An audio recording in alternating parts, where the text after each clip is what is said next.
Welcome back, ladies and gentlemen, to another Frost Whiteout Weekly, our Valorant special here.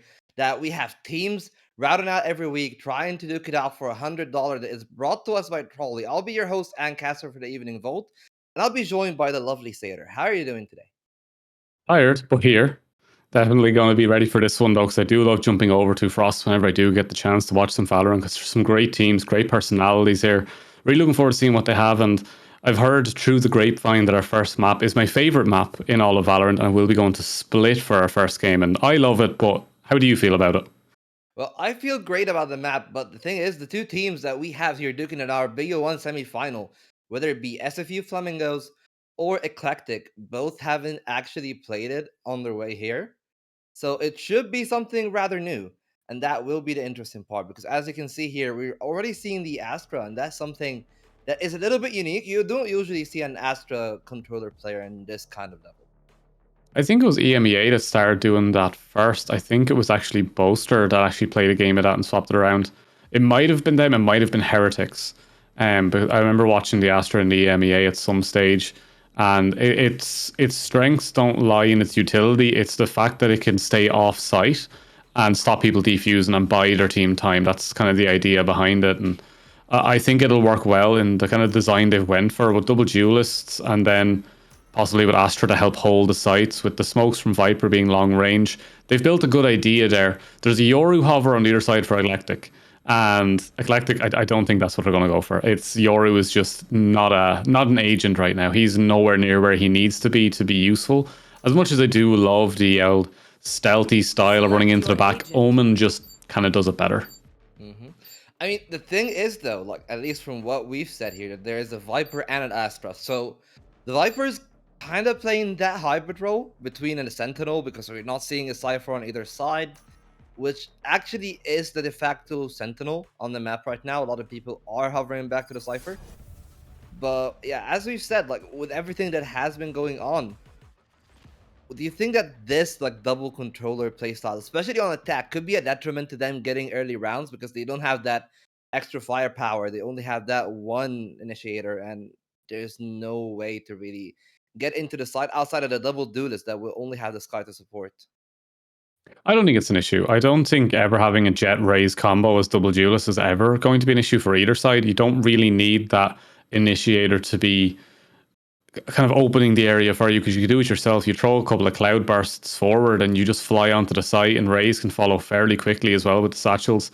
I think it's fine. I don't think you need the setup as much on Split. It's so narrow that you can just create better angles for yourself anyway. So I think it's okay. Both of them are running the Sky. The only difference we'll see is with the control on the other side with Astra, Sage, Viper, Omen. That will change things a little bit. I think Viper has a little bit more to play with in terms of angles. They can create more angles. And then on the other side, when it comes down to that Sage, you can just wall off mid. It's easy enough. And as we do get straight into this one, we will see a very, very quick take onto a site. They're going to hold this one pretty well though so far, but once that push comes through, McLee will take out Glow. They take the space, but not without losing members. Caho will take one back onto that Omen, but the site is theirs for the taking. Yeah, the side is theirs, but still a 44, and with that Sage heal, HP shouldn't be that big of a problem. But it's a good thing for Flamingos. They've already established in some map control back. They've taken control of screens, and this duel to be problematic. The short is in the optimal range. They managed to dodge it, and they will find one. Oh no, the second bullet misses. That would have been great for them, but still the Flamingos are still in the raid. Clay trying to mount a retake, switching over, siding between the Ghost and the Frenzy. They're still trying to find angles, but Flamingos 2 will double up, and that will be the pistol. Yeah, pistol goes in favor of the attack there, and that's kind of what you expect on Split. Split is one of those ones that if you can make the space, the post plant is incredibly hard to retake, because the angles you can hold on are just so kind of easy. It's very, very default lines, and if you're at this level like these guys are, it's going to be an easy enough one. So I want to see them shut down those sites and anchor them just a little bit better in the future, as we do see it will be a 4-man stack on A, and it will be full save. They won't really be buying much here. Maybe a pistol, maybe a little bit of an upgrade and some util. But as we do get straight into this one, the Astra Stars will fly out. Glow will immediately open up for 2. That's how you create space. That's how you dash in. Manages to get another one through the smoke as well. And that is unnecessary from Glow. They jump forward, get taken out in return. But it's 4 for 1. Yeah, just as he said, it's 4. And that was supposed to be a side that they were stacking. They just did not find success against the duelist. And I might take it back a little bit. I said that the double duelist might be a bit of a problem if they don't manage to find a penetration behind it, but it looks like that they are aware and ready. And Clay might have the pick on Stu, might have the proactive side, but the shots were not accurate enough, and the Spectre is always better than a Classic.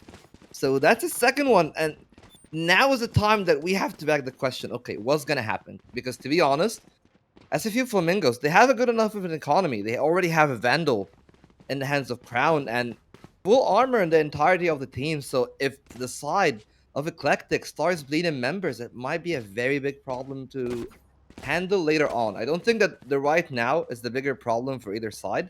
I think it's the ripple effect that will be problematic. As they do take their save, as they do keep most of their weapons, there will be a gun advantage now for Eclectic. And they've got to go with it fast. But it looks like Sky's just going to buy them so much information here and just force an idea to come out from someone. They didn't hear that dog, but they hear those flashes go off. Juka will step forward. Judge at the ready. Judgment Day is upon us, but the dog comes through and that will change things. The swing comes through and Clay knew exactly what to do in that situation. They're going to try and rotate now, but losing that member so early, that's going to be problematic for Flamingo going forward, knowing they're at a gun disadvantage and they've already given up 1 member. Yeah, they tried for a risky play. The problem is it didn't pay off. It was a good utility usage from the side of Eclectic. We'll have a good read on that one, and Vortex will find another one. Okay. Now things are starting to be problematic. Eclectic, they have to press the attack. Or sorry, rather, Flamingo has to press the attack because they're down 2 members. And now the situation is not looking good for them. Only 40 seconds left on the clock. Crossfires all around the map. It's hard to find an angle to go through, but it looks like the day might want to go to vent again. Clay has already found first blood, but is finding a bit of a chip towards into the wooden plank down to half health. And Crown still trying to find an angle. Now they're trying to go through B. The stairs angle will be problematic. Clay able to hold for 1. Kahu will trade on the stairs. Now they have to be wary from that angle. But Kahu's gonna double up again. They continue to push for the side, but Clay is gonna hold strong. There's only 5 seconds left. The flash is great and Vortex will capitalize. 2 to 1 and they keep 3.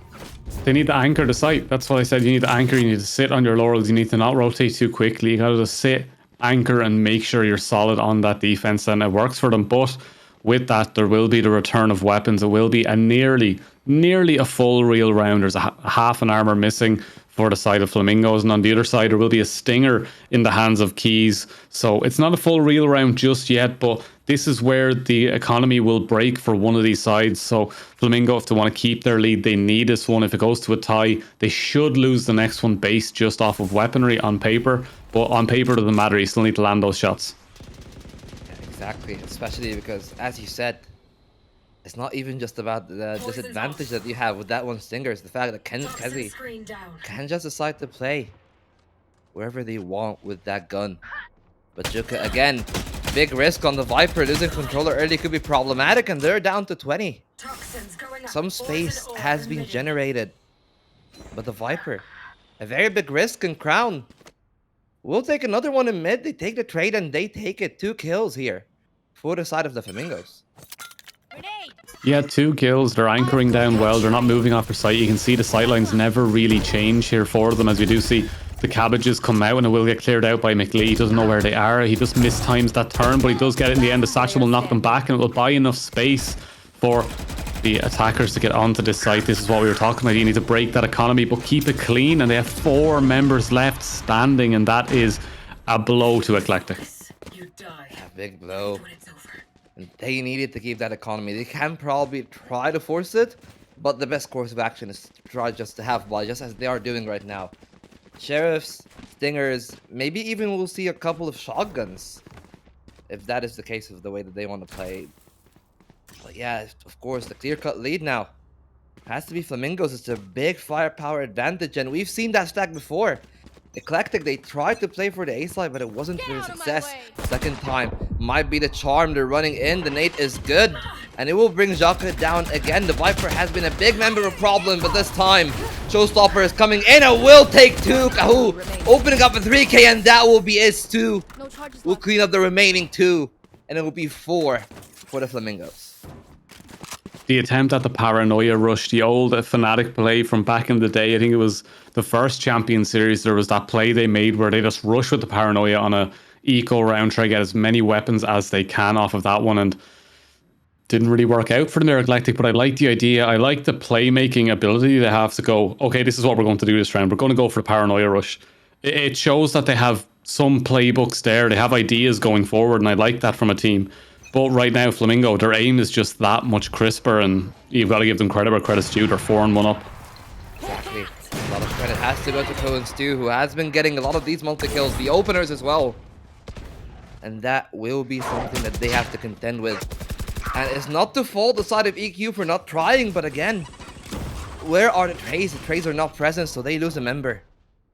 There was some utility there to try to recuperate, but it was not enough, and now the light will be guided straight into McLee's head, who has to hold the angle, and Keys trying to support. The B side is the target, but Crowns, they'll clear the other angle, leaving no stragglers behind, but the problem is Keys is in a bad angle. They need to get a pick, and they will not glue.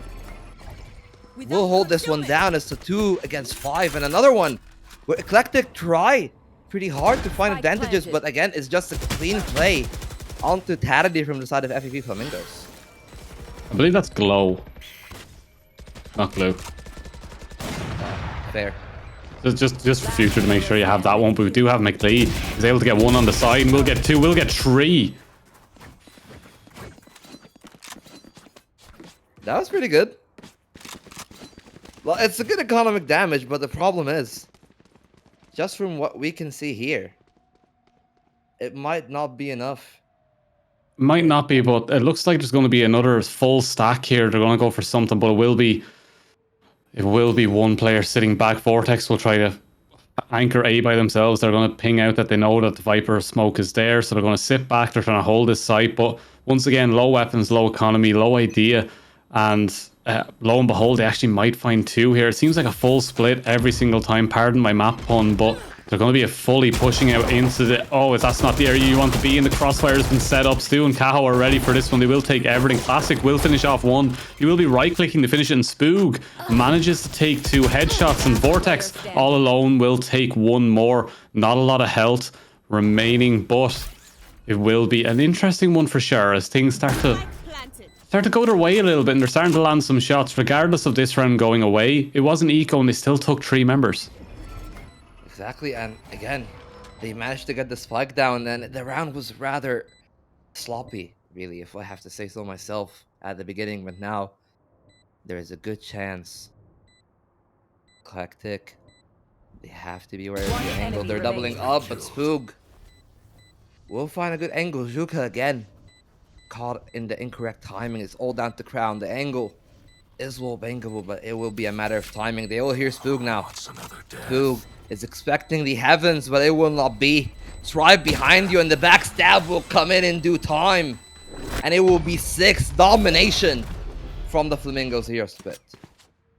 Yeah, they lose a lot of economy there, though. I know it's not going to tick away at them because it's so high, but it has to be a slightly good feeling to know that they did get everyone off. As we do have the timeout coming through, we can take stock of what's happened. They get the full clear. They get everyone off of the map.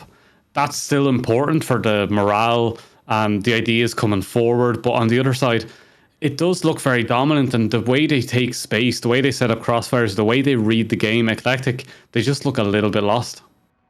Well, to me, the thing is, Eclectic doesn't look as much of lost.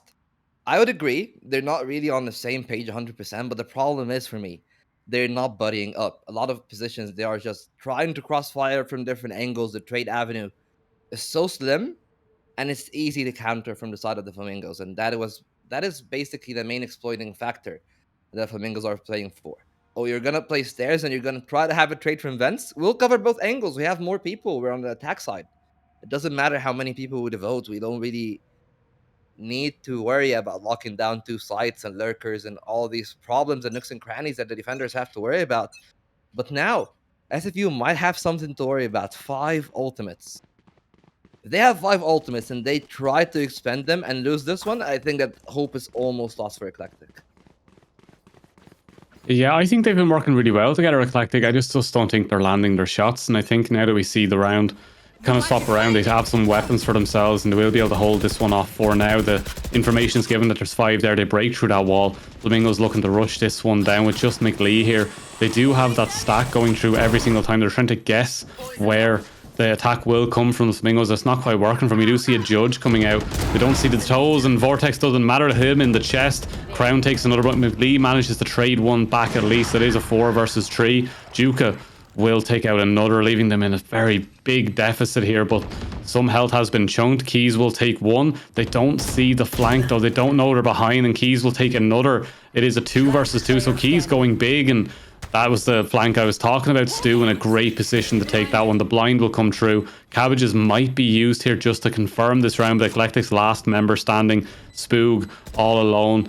Doesn't have any information to work with. Slowly clearing the site. Knows where the spike is. Will have to peek this corner at some stage. They will get one. It is down to a 1 versus 1. Spoog with the weight of the world on their shoulders. Paranoia will come out. They will send it blind, and Stu just going to run around the Rosie. Ring around the Rosie. Run constantly. They're not going to quite get there in time. The defuse will not come out, and they still will die to that spike. And Stu, it didn't look good, but it felt great. 100%.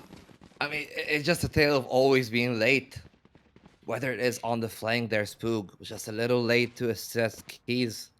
Whether it was on that defuse, was a little bit late. Even escaping the spike detonation, a little bit late, and that's gonna be 7 for SFU Flamingos. And now the problem might be the economy, because it's starting to buy back at them. They are forced to just buy some sheriffs and stingers, and this will make this one easier. And already the side of Flamingos have one they have. The question will be how dominant it will be, because 1 to 7 it doesn't look good, but there is a chance to come back if you start to get some rounds. Maybe an 8-4. That is the score that you're trying to be projected for. But the problem is, in that spot, look at SFU, just clean play. They get through the vent and Kahoo gets 2. Now they get a free plant in the A side, and they're even holding down Eclectic here on mid.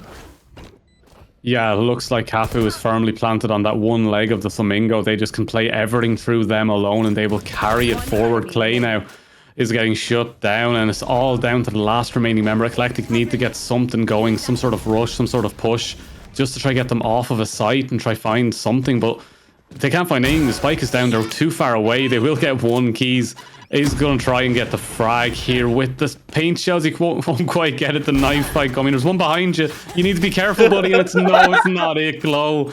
That was cheeky. That was very, very cheeky. Yeah, that was a sign that they know that the ending was inevitable. It was just like, okay, this is over. We might as just well have some fun with this round. But now, the big problem is they've tried and tried on the side of Eclectic, but what is the answer here? And that is the question to you, Satyr. Is that op in the hands of Clay enough to be an answer to that kind of aggression that we're seeing SFU bringing? I do like the idea of, if someone isn't performing their very, very best, to give them that glass cannon one shot. But when Glow can one shot the op from that range, it literally does not matter. All you have to do is land one shot, and if you can't get it, that's just how things will fall. As we do see another big push through mid. They can't hold that area. The space has been taken. Juka is holding with a Judge. They push too far forward. Juka takes another. Keys, the shining member right now from Eclectic, will get 2. Vortex will take 1. It makes it so they have the advantage. They have something to go for. They have the spike. They have the time. They have the information.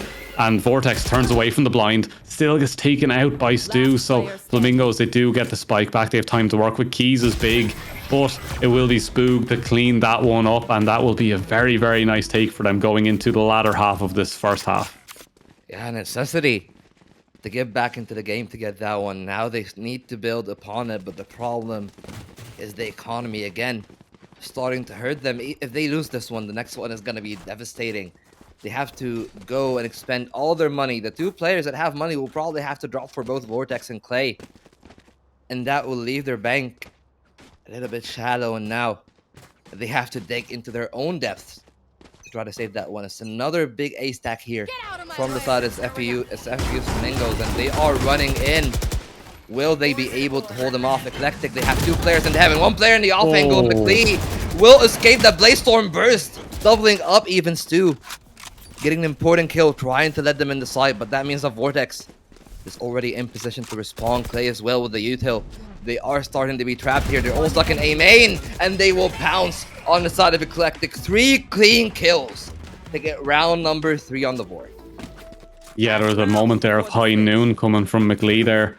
Absolutely brilliant, and I think that they can still surmount something here. The anchoring is coming through a little more. They're starting to work together as a unit. Their plans early weren't quite working, but they had plans and they've solidified what they want to do here. Clay will go back onto that op, and this time around, I want to see that first clean shot. I want you to at least trade once on this. But Juka, working off of Judge constantly is a little bit of a worry for me, that they're constantly forcing these close range fights as the Viper, when I would like to see them set up properly and try and get something going, as Caho will get pushed back off of this one. Satchel's away. The Astra Wall is creating a bit of a nuisance there, but it will manage to take out McLee. They will make space. They will make good use of it as well.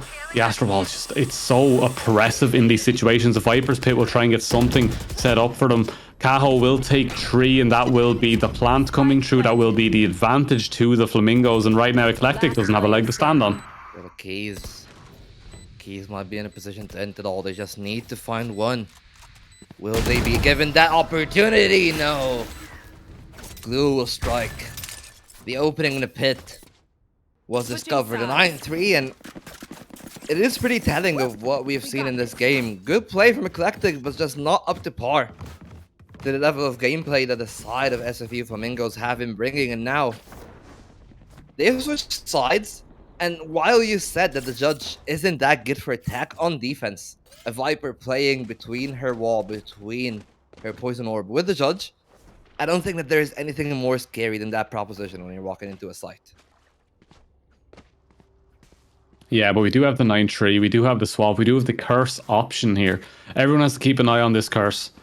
And it's one of those things where it's a mental thing. It's not an actual studied legend or myth. It's one of those mental things where it's like, oh, 9-3 curse, and then someone on your team starts to think about it more and more, and it starts to break it down. But with how Flamingos have read this already, they're in a great position to hold this one. But McLee will take the first, Juka will take another. It's a very hard swing though, and Clay, it's back and forth, 3 versus 3. The classics, the sheriffs, everything, but Clay will take out Glow. We will start to push a little bit more forward. Eclectic do have the advantage. They do have the numbers. They do have the spike. They do have the sight.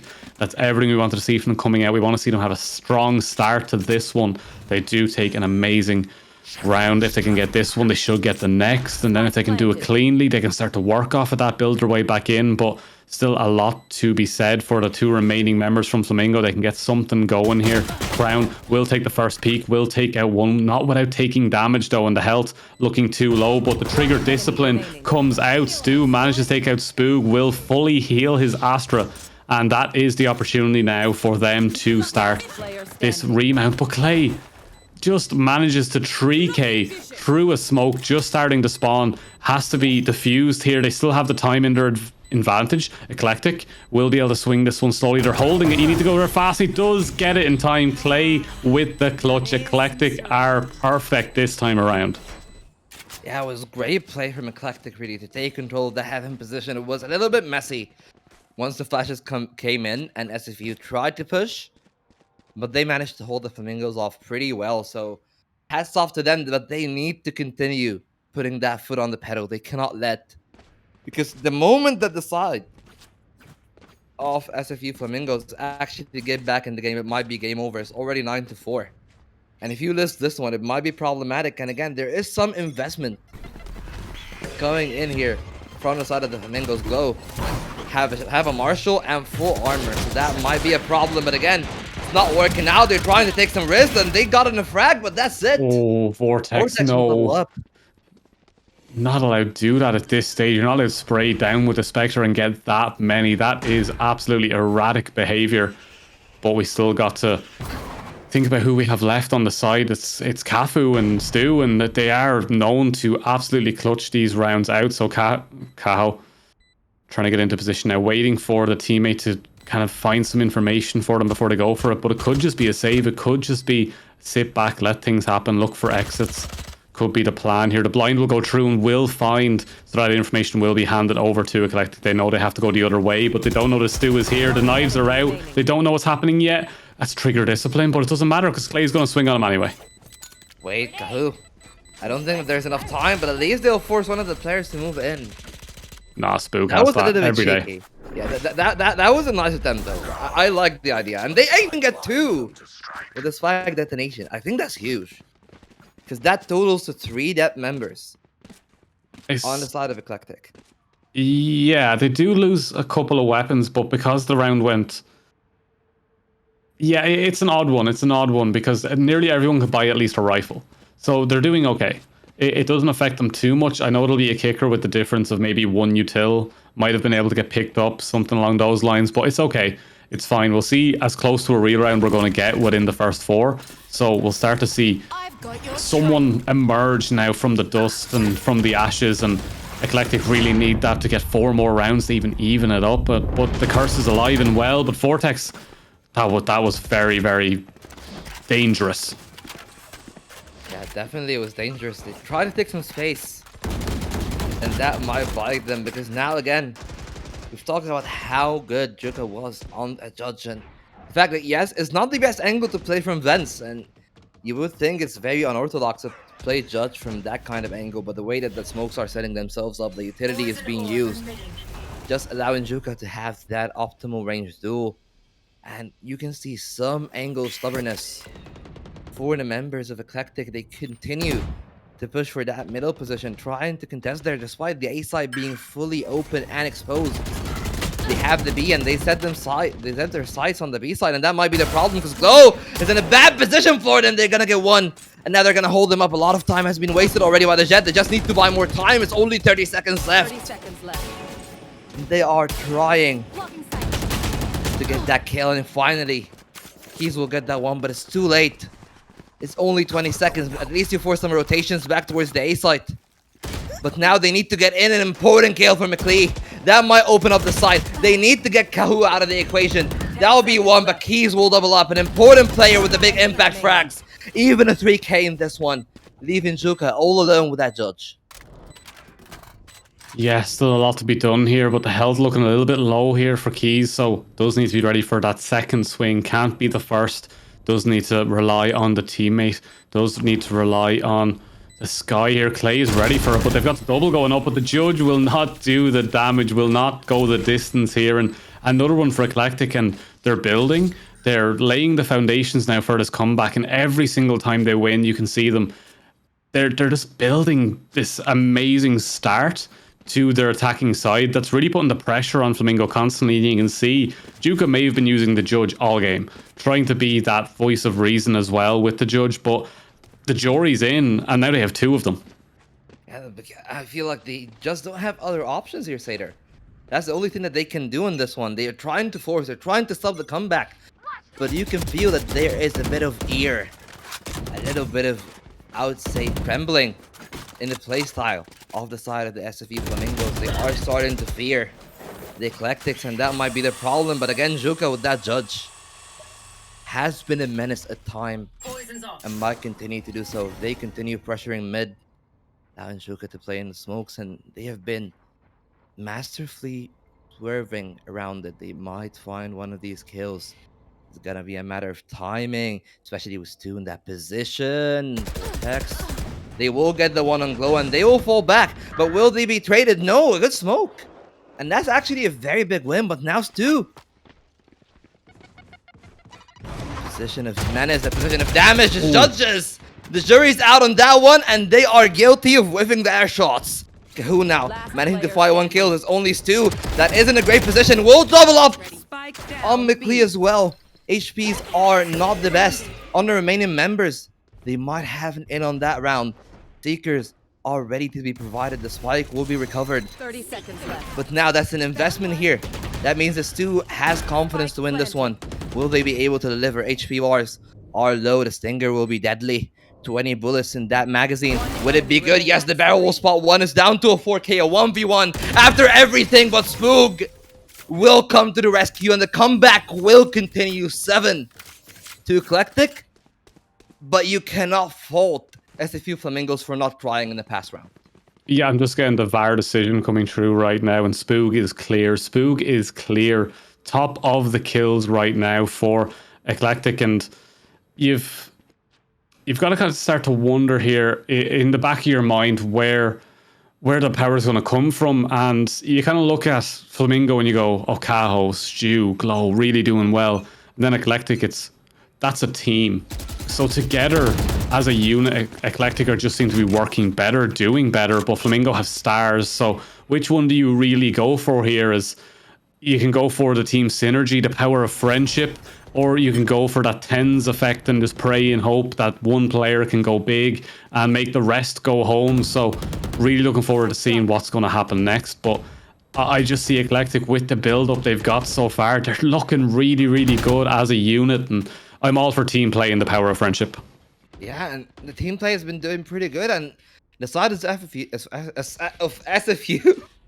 You got there in the end. You got there in the end. That's right. I got there eventually. But yeah, the side of Flamingos, let's keep it there, hasn't been able to find an answer towards that mid aggression that Eclectic has been providing.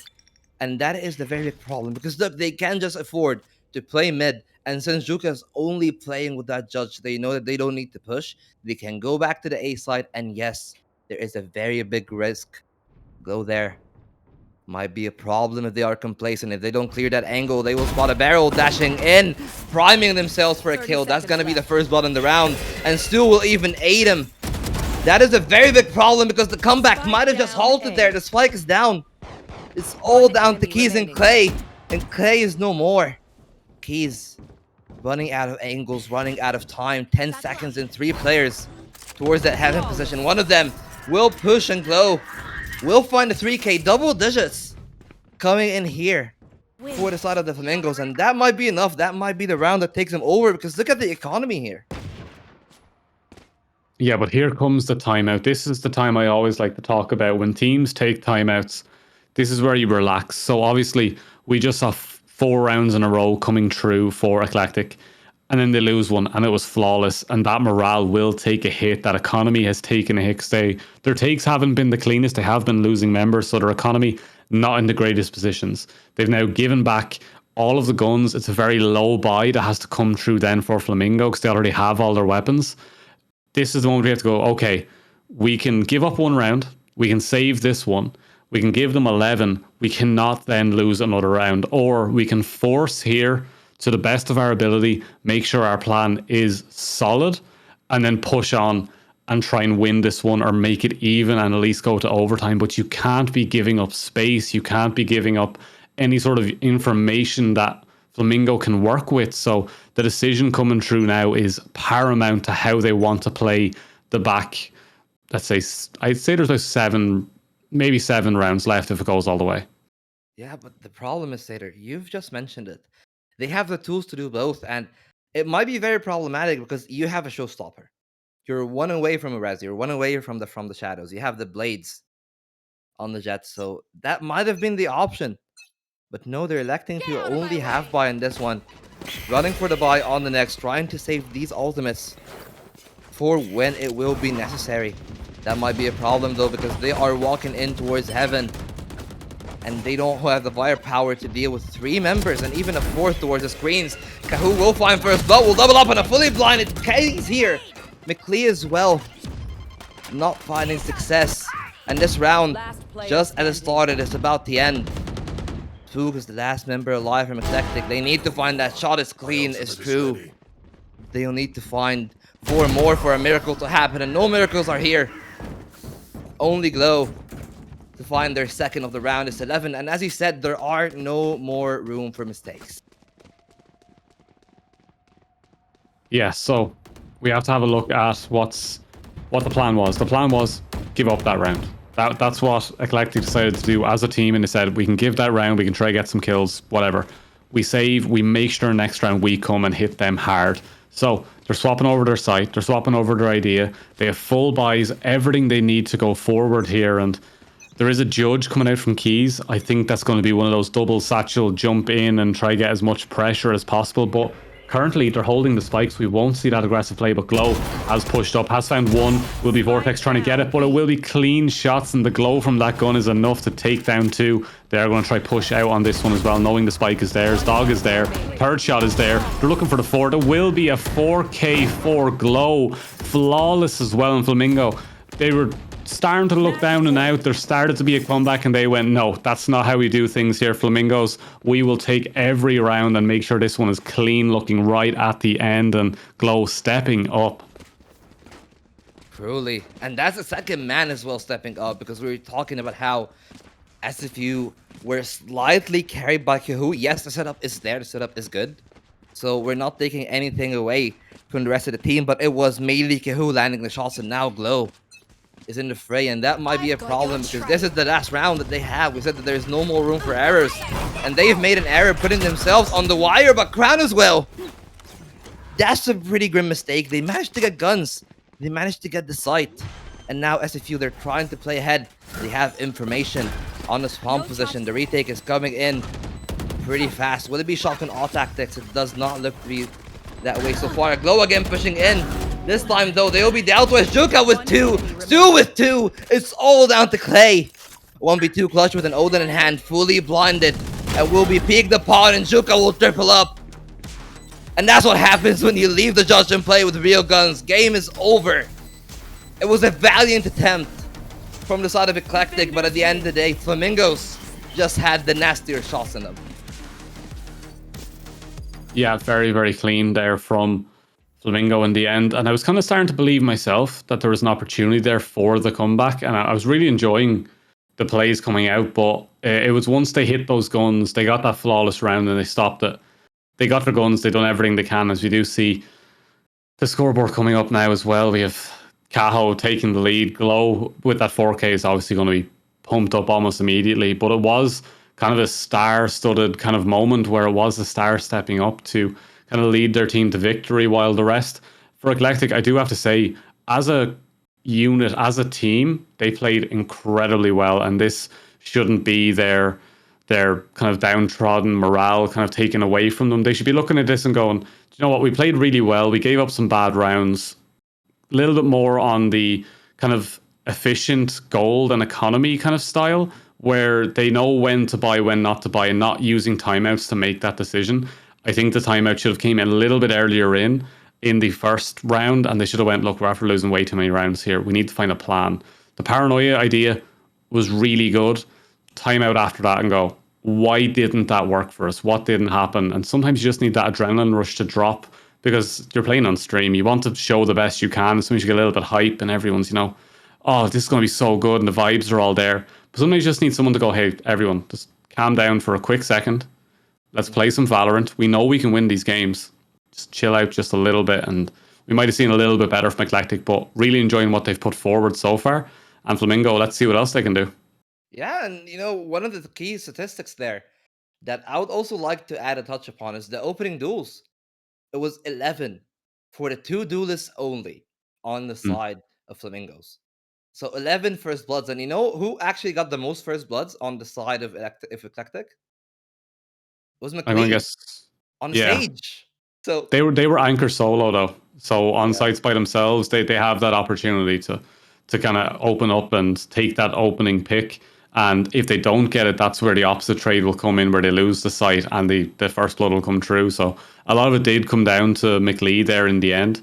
As I'm looking back over it, the two duelists, they got 11. It's more along the lines of, if you're anchoring solo as Sage and you don't have backup, that's where issues start to arise. And I think McLean and Spoog together on one side would have worked out really well for them, in the way that Spoog managed to find odd angles that confused people. Spoog played really, really well in his kind of debauchery and kind of trickery that he pulled off with that Omen. Yeah, it was a pretty good game, but now we will have a brief break between me and Sater to let everybody recharge, get ready for our finals. It will be a BO3 between this winner SFU Flamingos and the winner of the other semifinals. So we'll take a brief break. We'll let everybody get ready. Let the matchups be concluded, and then we'll be right back with you with another Frost Whiteout brought to you by Crowley. Stay tuned. Hey, what the hell? Why you hanging on the rooftop by yourself? I have an open invitation, but you're telling me go get lost. I don't wanna see your face. Yeah, what the hell? So why don't we stay out till the morning light? Cause two wrongs can make a right. We're just doing what we feeling right now. Some Chardonnay, we camp in the parking lot. Leave traces of plastic cups. We're just doing what we feeling right now. So what the hell? Why you hanging on the rooftop by yourself? Always waiting for the one, but I got news for you. I'm the best that you can get, so what the hell? Yeah, what the hell? So what the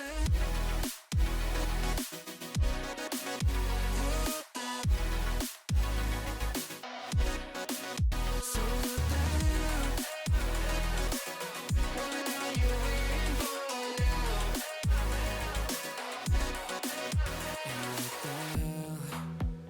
You're pretending that you like somebody else.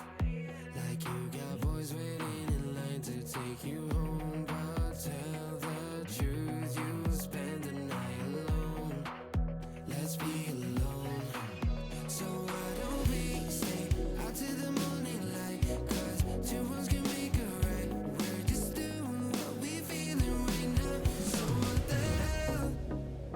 Why you hanging on the rooftop by yourself? Always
Well, welcome back, ladies and gentlemen. The grand final is upon us. Another Whiteout Weekly. Number 42, Sater. It's been a bit of a milestone.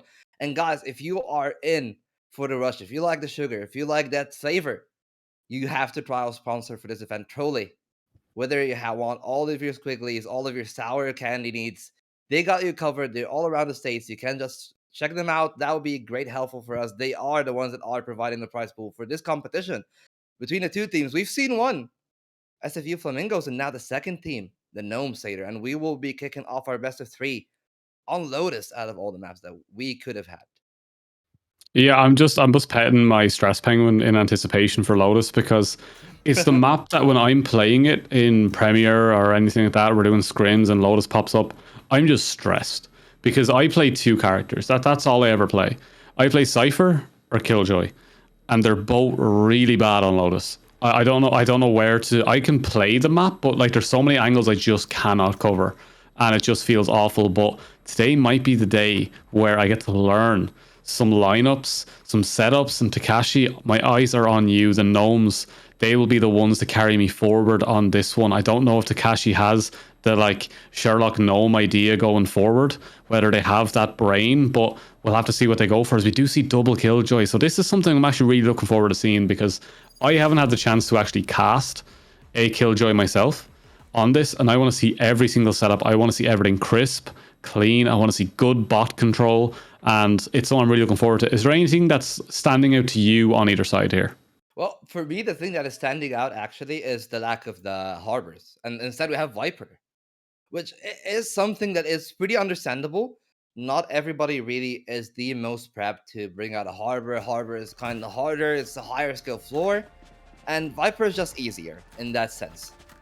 But then again, it's just a different flavor of what you can bring. Harbor can cover up a lot more spaces. The Cascade can cover a lot of these bigger sight lines, like A main, like the C main sight line, trying to block out at spawn, trying to block out B. So it might be a bit different to play the game now that you have Viper, because Viper's utility is much more static, Sater. Static, but static is good in some situations, and the ability to just anchor. It's something I spoke about a lot last time. I think anchoring sites is the way forward. It's how the meta's kind of gone, is that you just need to hold rotations are secondary, but Lotus is one of those maps that's so open, so free for the attackers that it might not work out for them in this situation. As you do see, the Gnomes are starting off with that spike. They are fully spread, though. They're default spreading this one, poke and prod and try to find something, but that spike is heading towards that C site, which has been set up, and it will be held by the bots. It will be held by that KJ, and Juka will be holding close for that one. They haven't found an angle to attack on just yet, but we'll start to see that come true to some sort of fruition soon. Toxin low. We'll have to step back off this Crown. We saw a lot from Crown in the last one, but we need to see more. Takashi will be the first one to step forward, but that KJ, we can see it, they can't. There's a shrapnel right there. They will get set up. The birds will come out. The shrapnels will come through, and they've left 2 members on site, but that's all they need. Wave and Scriv will take 1 apiece. Juka will take the back of Wave. The back of their head will be opened up, and yeah, it's a good take they've got onto site, but they haven't done it without casualties. Exactly, and you would think that they actually played into the Flamingo's hands by the way that the Flamingos took A control and then pushed them back here, but that wasn't the case. They were ready to pounce here, and the Gnomes are doing a great job now, holding good crossfires. The problem is that the 3 remaining members might have enough to break it apart. Trailblazer will not find the space now. Stu might have the flashes to make the magic happen. Yuka will find 1. Takashi will be taken off. It's 3 here for the side of the Flamingos. Oh, down to the Omen here. Joe will not be able to find anything. And that will be the pistol round. Great work by the Flamingos. Yeah, Stu looking a little bit like the smoke criminal from CSGO, pushing through and just landing shots. Does get traded on, but great work from Flamingo. Great post plant, great retake. And yeah, I think they're very, very...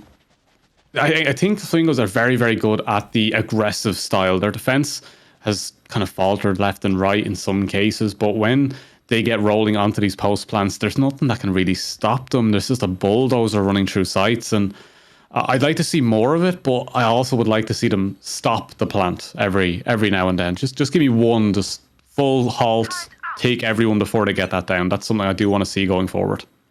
Yeah, and one of the important facets about playing Attack on Lotus is a little bit of that smoke and mirrors. But there are no smokes to cover Joe there. Again, the Omen falling down early, and you've lost one of your controllers. Now the Viper is under siege. And it might be a bit problematic if you lose both. It's an equal round for them. So it should be a pretty foregone conclusion, but they're not giving him that bit of a fight. That might be problematic, because again, they're bleeding members, and they cannot stop the Flamingos from hunting them down. Crown will find another one there, with the Ares of all things. And Glow is in a great position to find the backstab that will not be necessary, as SFU will clean up a flawless round there. Flawless, like the Flamingo says. Flawless, and that's a great start to that bonus, and we will see the guns start to come to fruition now for the Gnomes. They'll start to pick those up as we do see Wave. Last one to buy, fully checking out that they have everything they need, fully checking the stat sheet. They've got the little notepad out in front of them, the little gnome pad as it were, and checking their play going, right, so we're 2-0 down. That isn't in our playbook, but we can do something here. We can definitely get something going, and they will start this push up A. They will get those lines of Viper smoke coming through, the toxicity, the decay, everything we love, and the spray through the wall takes Jello Joe, and he is shaking right now. And that's a big problem, Angle. The high penetration guns through the door are a big problem, and Joe almost sweating bullets, and Crown will find one. It's not the Omen, but Alex walked into the hail of fire, and now walking out of the smoke wave will find an important kill for the Gnomes. But they're still stuck here in the aim-in position. They have to cover back towards B, but that's where Juka is. Great job on the first kill on Takashi. They are being corralled onto the side. The crosses are there. Scriv will find a good kill, but Crown will wallbang another one. The Ares has been doing phenomenal work. Another time that the guiding light is leading them into the way. Glue will find one, but Crown to triple up after switching to the Phantom.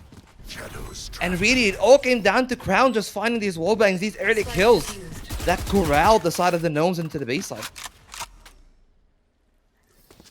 Yeah, Flamingos, they're just on a roll, and I think that's a lot of momentum to come from the last game. You have to remember that there was a comeback mounting from the previous opponents. As soon as I said it, the name escaped me. I had it ready, and I was so ready to say what it was, and then my brain just went blank for a second because I read the Gnomes again, and I just went, that's such a great name. Like, the Gnomes just scream red pointy hats, and it's just wonderful to have the Garden Variety team come true, and we would want to see them do a little bit better here in our grand finals. Maybe this is Flamingo's map, I'm not 100% sure, but the Gnomes, they need to get something going. They need to learn how to anchor when they're on this attack and stop these post plants coming through. Flamingos look very strong, but here comes the Odin, and Crown will take two and look for more through that smoke, and that is just debilitating at this stage. That's absolutely devastating there. By Crown, they are not able to withstand the reign of terror that SFU has been providing. Who will find another one? It's all down to Takashi and Scriv will not be long for the world. The Odin with another triple. Crown again having great impact on these rounds, and things are not looking good at all for the Gnomes. They aren't able to find space, they cannot take control, and the defense, they've been much more dynamic. We've seen them aggressing on A at times, aggressing on C at times, sometimes even playing it entirely passive. But whatever the case may be, just feels the Gnome don't have the answer to anything that they're bringing. Yeah, you do have to start to question how Gnomes want to take this one, as they've now got guns. They now have the opportunity to get something going, but their attack just looks a little bit lost. They're just not quite sure where they want to go with this one. We do see the Viper's pick coming out to dissuade any C attempt, but luckily enough, they have been looking towards A. They're trying to poke and prod and find an opening pick, but they're just not finding what they need right now. They're going to break that door. I'm not too sure why they want to break that one, as that's a lot of information they've given over by breaking it. And yeah, it's an interesting take to kind of decide on that as a team, as they do manage to take the B site. They will Vipers pit it as well, but the spike isn't even there yet. You could have waited a little while longer to use such a valuable ultimate ability, as we do see Stu getting ready to turn. Alex was not ready for that one. The cabbages come out. They will get taken out, though. Scriv will take one head at least. The cabbages pushing Takashi back off. They will step back. That cabbage is stuck on the door. There's a joke in there somewhere. I'm not too sure what it is, but there is one. So we do see the push come through. Glow trying to find any angle to push into this one, keep themselves clean, but they will get taken out by Wave. Cahill will take another. Scriv will go for a 3k and starting to look like a very, very strong member right now as the Gnomes do try to get the last wave. Will take it. Cahill will fall, and they finally get one on the board, but they do lose 2 members. So economy still not where they want it to be. Yeah, but they crossed the finishing line, and that's the important part. But now they have another hurdle to go through, and that's the op on Glow. Out of all people, I don't know if I'm the biggest proponent of this. Really, I might actually even be against it. But then again, who would even be the best on Seder here? For the op? Yeah. Well, we've seen Stu pick it up a few times last time around and didn't really work too well. I think it's whoever is more comfortable in holding that one angle repeatedly, but right now it doesn't matter as Alex has managed to get one. Cahill, but there's a cheeky angle here. Though. Trigger discipline is going to be absolutely massive here. If they can hold this, they will wait and wait and wait. They'll go for 1, they'll go for 2, and Stu goes massive, but will peek out from that and will just fall. But it's still 2 for 1. It goes for a 3-on-3 near the end. The Gnomes do have an opportunity here to get it down to Kashi. Will get taken out, toes through a box. Jello Joe will take another, but Glow is ready to take that back with that operator. We spoke about it. Maybe it is the right member, but Juka is that guy right now as they do take down the Gnomes. And it's a bit dominant and a bit shaky for our grand finals to have it 5-1 already, but we do see the timeout, and this is what I was talking about. Take an early one, take a breather, figure out what's going wrong. Exactly, and well, we can just see a few indicators that are not going so well just looking at the scoreboard. Whether it is Alex or Takashi, 1 kill and 11 deaths between the two of them. It's not looking too good, especially when you have an entry like the Jet. The whole point is trying to get the Jet in a good enough of a position to set up some kills, allow for the trades. That may have been the case at times, but for the mass majority of the game, it feels like they try to go in, but there's already an answer from the team of SFU Flamingos, and things aren't looking so good right now for the Gnomes. And it's gonna be a question of whether or not can they go through it, because they had a good job dealing with the op. They managed to smoke it off, get through, but it's a little bit of that complacency that might be biting them here. Complacency, might be hesitancy, and maybe it's just a case of warming up. Maybe it's just a case they need to get a little bit more done to get this comeback mounted. I think the Gnomes, they do have the ability to do it. They've got to our grand final after all, and that is not an easy task here at Frost. And once again, we want to thank our sponsors in the back. Thank you, Trolley, for everything. They have done a lot for us, and there is still that cash prize that needs to be won. So I would like to see the Gnomes try mount a comeback and try put some pressure on Flamingo in this series, because there's still another map after this one, and Scriv will open up immediately. That is now my one to watch. Great start. Sheriff Diff Glow trying to find an angle on someone, but no one's giving him that head, no one's giving him that space, and Scriv will take another. That is kind of nasty, I'm not gonna lie. Exactly, and the Gnomes, usually known to be some of the greatest minds, but they will need to bring them out because Crown has been a menace. Finding another kill, they need to stop Glow, and Glow will at least get one before they fall down in retaliation. It's another bomb planted, and it's another perspective round for the Gnomes. It's a 2-on-3, but Crown and Stu are 2 difficult members to get through the line with. But that ultimate will be initiated there by the Killjoys too. We'll start to clear the angles. They know that the lockdown is present, but they don't have a lot of time. It's only 5 seconds, and they might be locked out of this one. Stu will probably be detained.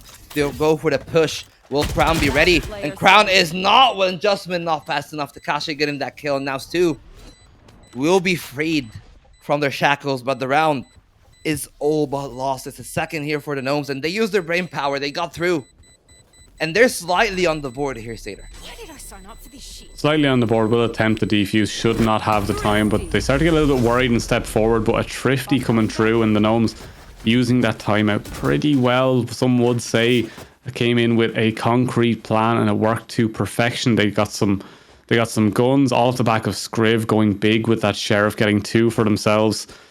Yeah, that's their real round coming through now. Jello Joe is going to go for the half armor. He's one of those players, possibly, where they just go for halves every single time. But yeah, that's exactly what I wanted to see from Gnomes. Competitive Valorant at the highest level, and here we have it. Exactly. Well, now they're back in the game. But again, Glow on another op. Juka on that shorty. Things might be a bit problematic. They're setting themselves up. They've found some success playing these cheeky angles, and Stu will manage to spray one down, but Wave paying the favor.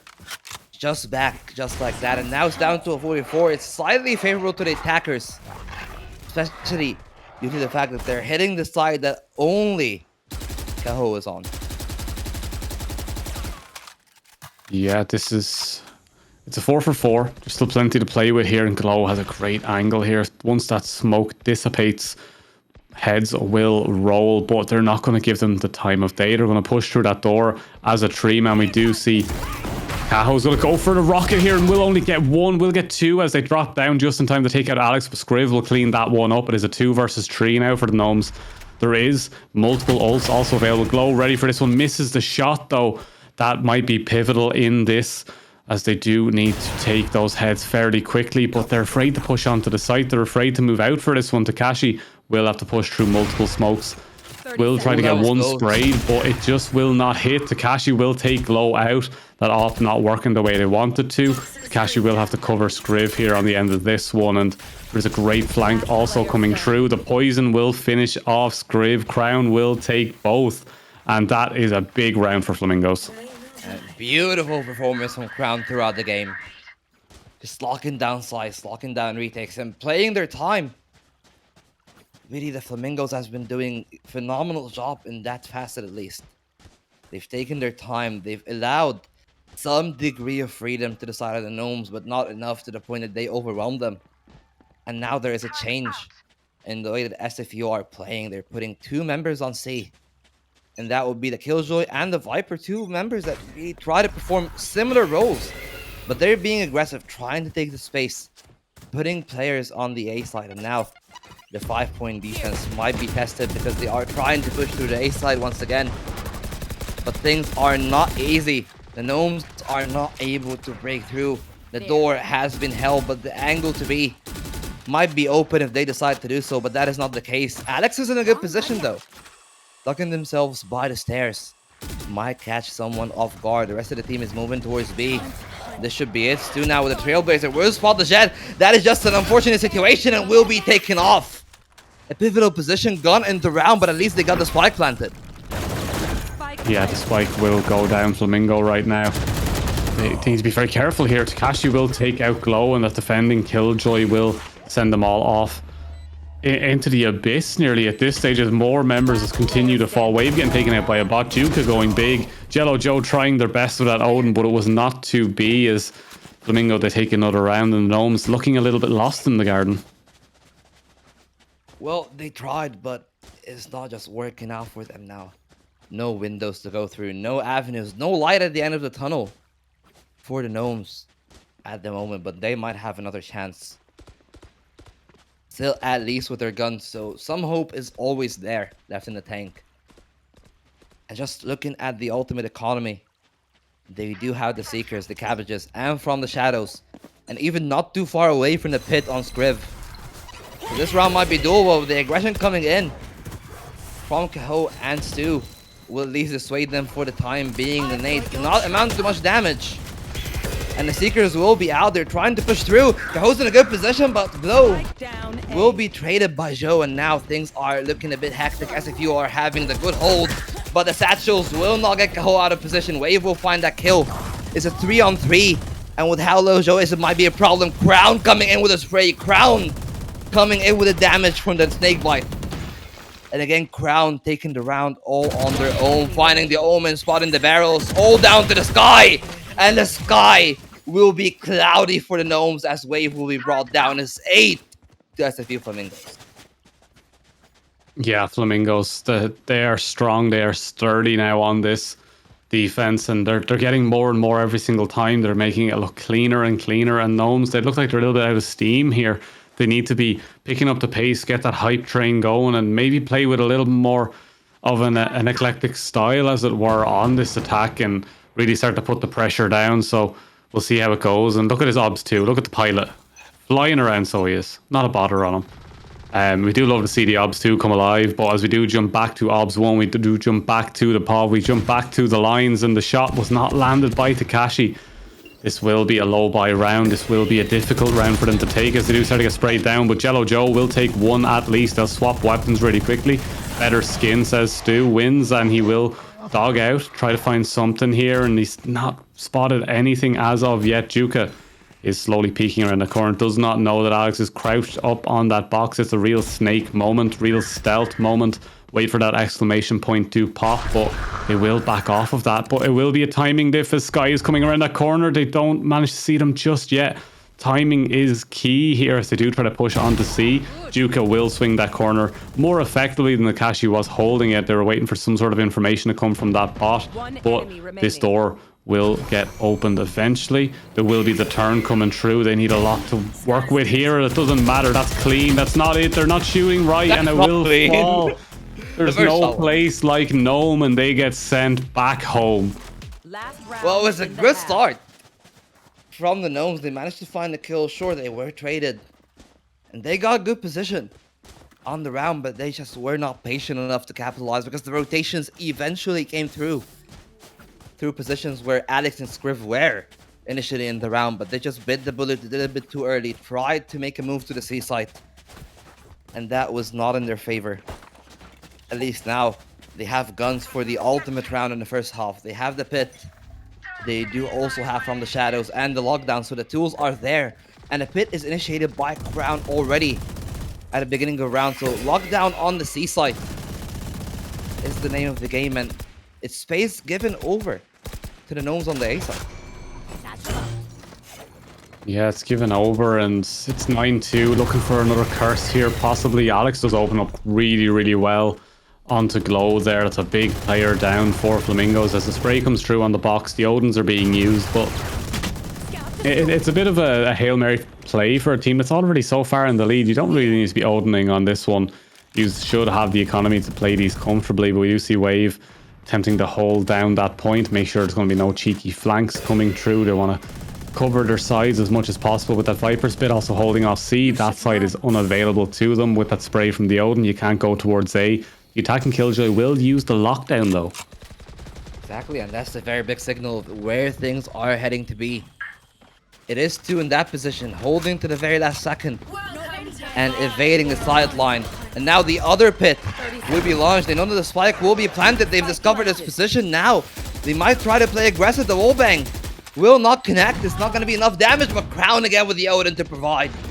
Alex finding a kill. Takashi as well onto Crown. That was supposed to be the big man. Scriv finding a big kill despite being low in HP. Still trying to play around the pit, but that was not enough. It's a third. And we know we had a prospect of a 9-3 curse in the semi-final, but it all went awry. This time around, maybe things will head a little bit different as the Gnomes will swap over to the defense. Yeah, the defense, the 9-3, but Flamingo, they did so well the last time on their attack in the previous game, and this seems to be their map. I'll double check that with the producer after to see whose map pick this was, but they look incredibly comfortable here. And as much as I do like the Gnomes and want them to do well, I do think that this is firmly in the hands of the Flamingos right now. They just need to get a couple of rounds on the board, get their economy up, and it's easy. And this is the Gnomes map. Yeah. Oh. I mean, it's quite surprising because I think that they had good ideas, but just they were not able to capitalize on them. A lot of these early kills by Crown, whether it be the Ares or the Odin, has stunted their economy significantly, so they had to play 2-3 rounds from behind. And then by the time that they got going, it was already inside of the Flamingo, kicking onto a higher gear. They were not able to keep up with it this time around, though. It's a very slow start from SFU, taking a lot of space all throughout the map. And on the first pistol, we saw SFU having a lot of priority towards the A side, but now that is given over to the attackers. They're taking over the map. Guiding light is there, but the problem is Criv is all on the side. Glow not being aware of the angle, no trace to come in. and they will falter on the A side. Rotations are coming in to C, but they need to find that kill. Kaho there, clearing over the side. It will be a treat of Takashi down to the waters. They're trying to hold the cross, but that will not be. Spike might as well be planted. It's a 4-on-5, so advantage to the Gnomes. Will they be able to capitalize? Will they get that also important pistol?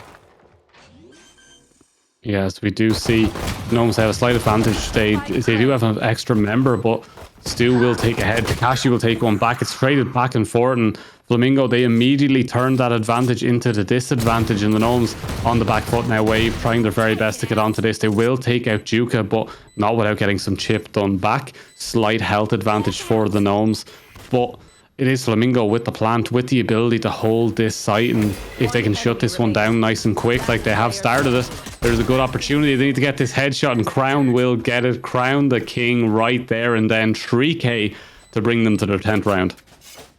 Exactly, a coronation for Crown there. 19 kills on the Viper.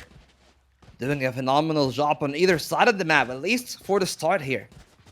On the attacking side, an important 3k and a pistol to put them over the double digits, and that might be them putting themselves over enough, because this has forced the force buy. Pun actually intended, unlike Satyrs. From the side of the Gnomes, they have to pull out these Stingers. They're pulling out armor. But that might be enough, or it might not be. That would be a big question. The Spectres and Ares Sheriffs against the Stingers on Marshals. But they're not taking the duels on the side of the defense. They're playing rather passive.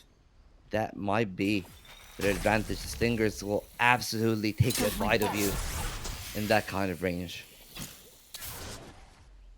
Yeah, the Stinger for Takashi might spell disaster, but right now they're solo anchoring. Not much to be said. It's nice and hesitant round, but Glow will immediately just turn and take Alex through a wall, through a box, through the heart and flesh of the Gnomes as they just tear through that defense.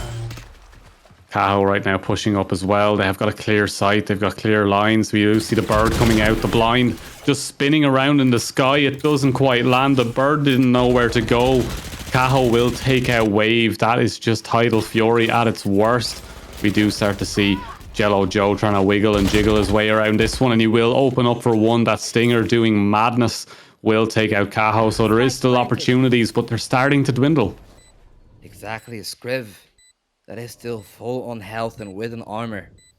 That might be enough. No paranoia on Joe. They will walk through. They will be spotted, and it's almost a double down from Crown. But it will only be the one. The Stinger might be enough here.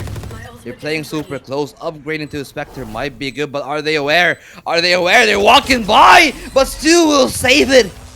The gun barrel almost gave Glow away.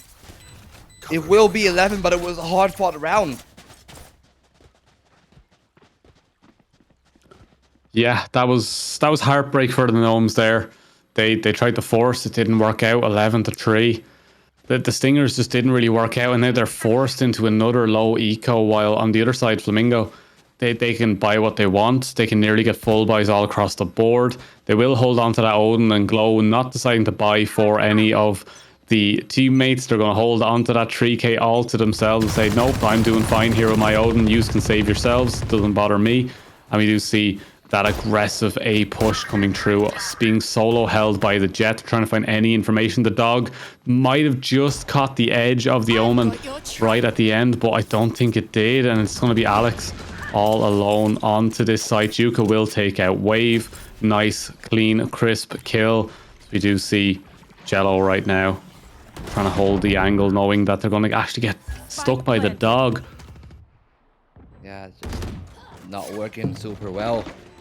And well, SFU, they are exploring the map just like Simon Fraser, and they're doing a great job there. Things are working out phenomenally for them. It's only Takashi, the last member remaining. 7 kills. And well, a dream to save the rifle, because that has to be it. A win is too far-fetched at the time being a match point for the team of SFU Flamingos. They got themselves through. And if they get that rifle, that might be game over. The rifle is the last hope. And that will be pulled out. Despair must be striking the Gnomes. And, you know, I'm okay. I'm all down for it getting low, but this is not the low that I'm in for. They are super far down in the scoreboard. Yeah, 12-3 is not the scoreline you want, especially on your own map. That's the thing that's ringing in my ears constantly. I think this was your pick, this was your choice going forward, and it's just not doing well enough for them right now. And it is sad to see. We would like to see them come through a little bit stronger on their choice. It just gives me a bigger indication that we could get a 2-0, but they're still Flamingo. They still have to win one more round.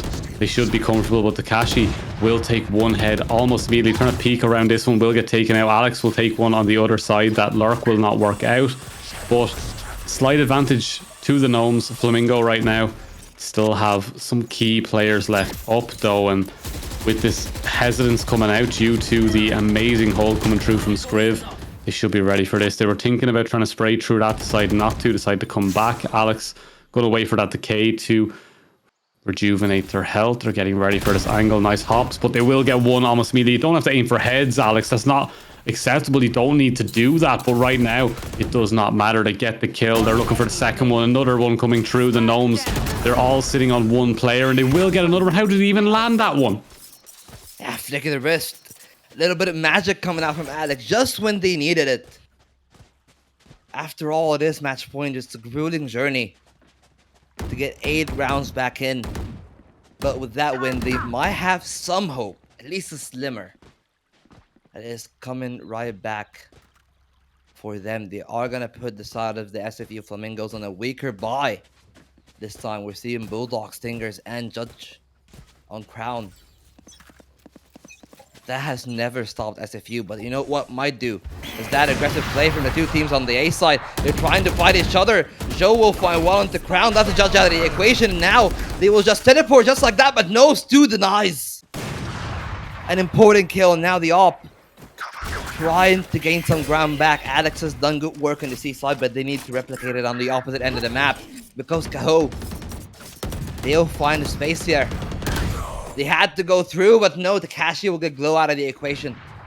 A little bit aggressive, and now SFU Spike is still in their acquisition. They're trying to get the off out of the map, but Takashi is holding strong on the opposite end.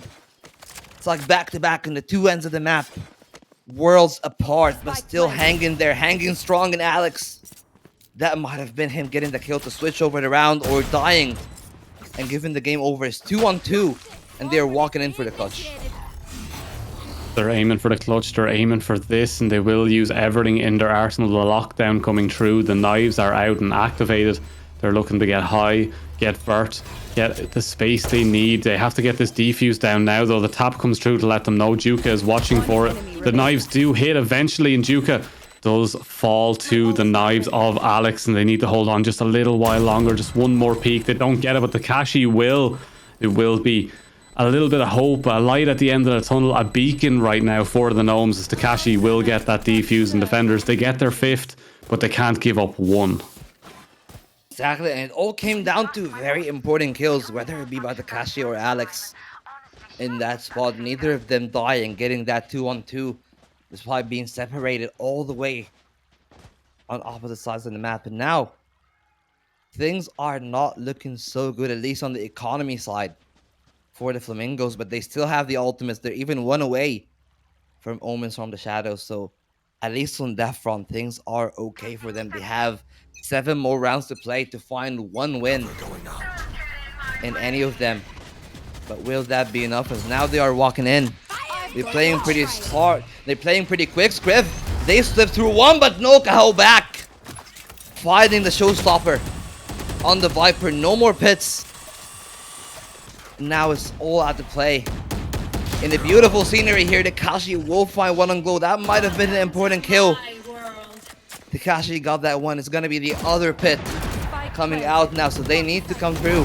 Alex trying to dash in, trying to play in the map, but no, the shotguns and rifles of SFU are doing great work. Alex will recover, but Crown to find another one, and this one is Jello Show, but they will be turned to jelly, decimated by that judge. Judged over to go through map number 2, as the Lotus will be SFU's map.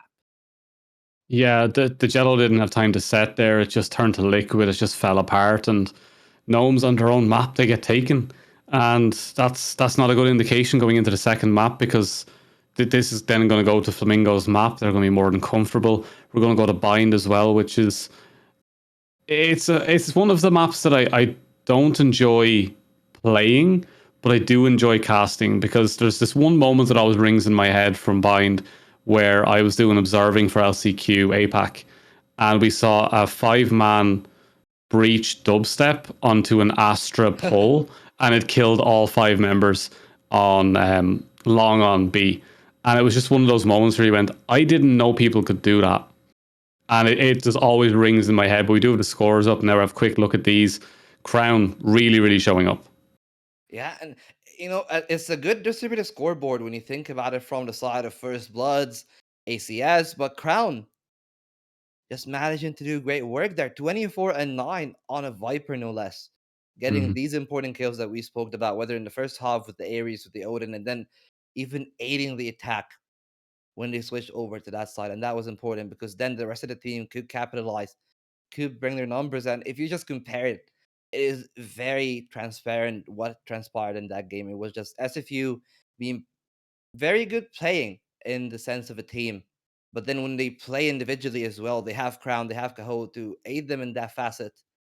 And it wasn't there from the opposite end. The Gnomes, Alex is only 9-16, Wave 7-15. So heavy weight to try to carry, and maybe things will change in Bind, and that has to be the hope for the Gnomes. Yeah, I'm going to be a ninja for a few minutes and just pray for the Gnomes in my little ninja outfit and hope that they can pull something off, because I would like to see it go to map 3. I would like to see the Flamingos under pressure, but they seem very, very comfortable right now, and we'll just have to wait and see how map 2 goes. So we will cut to a very quick break. We will be right back. Please keep spamming the chat with your L glows, W Cahos. Rep your teams. Just 100% rep your teams. We love to see people repping their teams. So we'll go to map 2 very shortly. Don't go anywhere. Hey, what the hell? Why you hanging on the rooftop by yourself? I have an open invitation, but you're telling me go get lost. I don't wanna see your face. Yeah, what the hell? So why don't we stay out till the morning light? Cause 2 wrongs can make a right. We're just doing what we feeling right now. Some Chardonnay, we camp in the parking lot. Leave traces of plastic cups. We're just doing what we feeling right now. So what the hell? Why you hanging on the rooftop by yourself? Always waiting for the one, but I got news for you. I'm the best that you can get, so what the hell?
Well, ladies and gentlemen, this might be it. One map separates us from what could be a quick 2-0 for SFU Flamingos. Between them and the Gnomes, we will be heading straight right into the bind. And Sater, what do you expect for bind? You said you don't like watching it, but that means that you've watched it at least a little bit of No, I time. like watching it. I don't like playing it. Oh, okay, yeah, that makes sense. Like That I'm makes a not. lot more sense. I'm not gonna lie. I'm a lot more biased to maps that have better control for Cypher. I feel like Cypher's not as great on Bind. So I'm not that great of a player. So I'm not crisp with my aim, but I'm good at like analysis and IGLing. I'm the boaster without the attractiveness. And Yinsu Collins, like he's got Yinsu, he's set. But it is one of those things where it's like I love watching Bind. I love high level Bind. Just I can't play it, so I like watching what people can do on it and how they kind of play around it. So, like before this it was even on, I was playing a game of Valorant, and our lovely producer texted me, he's like, "You're on in 10 minutes." And I was like, "Oh no!" And we were on Split, and like Split's my favorite map. And I was like, "All right, it's time to go full Killjoy," and I got like 4Ks, and just finished the map off. And all right, cool, I'm out. And all the lads were like, "Where are you going?" So I'm gonna go cast. I had to finish that one quickly, and they were just like, "How do you do that?" And I just left the call. Like it's one of those things where it comes to Bind, I just FF. If I have to go somewhere, I just FF it. It's done. They need to do that because they brought Arena on the side of Flamingos. They brought Arena to a 4Ks. There is no getting away from that one. Like Reina is good. I think after the Lear update where it doesn't have a max range, she might be fine, but in a clustered map, like Bind, she's not really my favorite pick. I would much rather have had that Raze with the Jet instead of the Reina. But again, it's a comfort pick. Cahoos might be feeling that he's on one for the evening, and that might be enough to pull the Reina out, because if you're on a Rain, you can just take duels, heal back up, dismiss, and basically disallow the avenue of a trade for the side of the Gnomes. But a little known fact is that if you don't get that first kill, things are not going to go well for the Reina. They've got Daddy Brim, though. They'll be okay. You can't go wrong with Daddy Brim. And then on the other side, you have Mommy Reina. Like, it's just a very, very nice comp to see coming through from the Flamingos. I'm liking the idea behind it. I'm looking forward to seeing Caho on it, because his raise on Split against Eclectic was really, really good, really aggressive, and really fast on the takes. As right now, it looks like, once again, we're going back to that Flamingo style of being fully spread and trying to poke and prod and find what they can, even on a pistol. And we do see right now Takashi will spin that one right away, get poked out as they start to jump and peek, and Crown will take that one. There will be an opening pick. That's exactly what they need. And yeah, it's oh no, Jello, that's not allowed. You're not allowed to step that close out of showers. How did that even happen? Stu and sends that molly the wrong way and ends up losing his life for it as well. Caho will take one. Crown swinging that corner at the wrong time, turning away from the enemy, and that will come to bite him in the end. Glow right now is trying to land those shots, does get one. The reload comes through and is facing down two members. Scriv will clean it up, and Gnomes take the first round here. So get your W Gnomes in the chat immediately, because the comeback is on. Exactly, get the dubs. They're coming in, and Scriv and Alex, they did good work cleaning up, but it all came down to Joe. And that's just dastardly first pick onto Stu, because you cleared out the Sky that had the heal, that had the flash, that could have brought a very different complexion to the round, but now things are very different. And actually, speaking of different things, 2 rifles in the second round, that is a big investment and might come to bite them back if they lose either of them.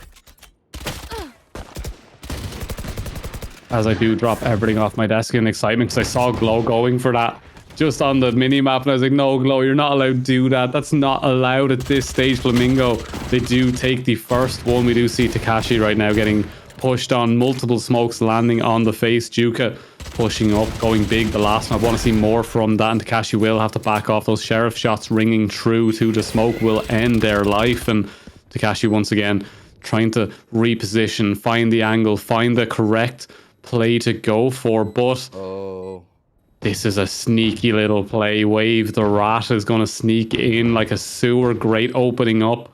Crown is waiting to try to get that lineup, and Wave, you just don't know it yet, but Stu will manage to see them on this one. The shorty to the face will end it. Glow and Caho will clean up the rest. Takashi gets one, gets two, clean shots, updraft, dash, has plenty to work with, but will step off, try to keep that rifle alive here, and yeah, Gnomes, they lose the round, but they got some good kills. Exactly, and well, they washed the blood of themselves, especially now with Stu and Crown falling down. They still managed to recover the second rifle though on Joka.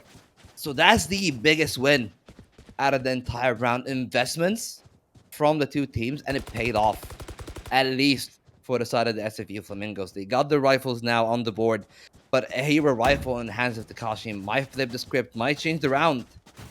But the last time around, it didn't function so well. So let's see if they have a change. It looks like that they do. Because look at the B side. The race is there. They might double up on Hookah, and that might be a problem if they push too early. You're pushing. Yeah, they are going to push for this one. They are going to rush forward. Takashi will be sitting and waiting for that one. It's a nice poke and prod. It's a nice 5-man split once again. Glow poking away, trying to find something. Does get some chip. Will get the face. Jet on jet action as Glow takes the first. Glow will continue. Get that dash ready. They're going to swing this corner nice and fast. Crown gets 1. Crown gets 2. Crown gets 3. And your king has been crowned 3K. And Brim Daddy is online flawless as well for Flamingos. It's a gun diff. Absolutely. Crown just keeping their composure and just why being flash managing to find the kills.